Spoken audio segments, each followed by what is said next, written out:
inflation itself is measured in different ways. The Consumer Price Index, or CPI, is the headline number you usually hear.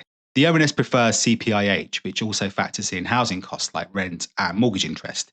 In August, CPIH stood at 4.1%. If you use the older Retail Prices Index, or RPI, inflation looks higher still, which means that the squeeze on wages and affordability often feels sharper than the CPI alone suggests. Wages are currently rising in the 4 to 5% range in nominal terms, which leaves real wage growth just slightly positive, though still very weak.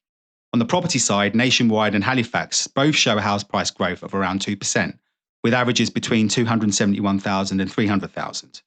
So with inflation still outpacing house price rises, real house prices are edging down in many areas.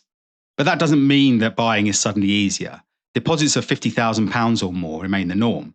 Lenders still cap borrowing at 4.5 times income, and since 2008, house prices have more than doubled in nominal terms. Even after adjusting for inflation, they're still 25 to 35% higher. Combine that with stagnant real wages, and it's clear why affordability hasn't recovered. But here's the twist. Inflation doesn't affect everyone equally. For existing homeowners, it erodes debts, making repayments feel lighter over time. For first-time buyers, however, it pushes up interest rates, making mortgages more expensive from the start, whilst doing nothing to shrink the deposit hurdle.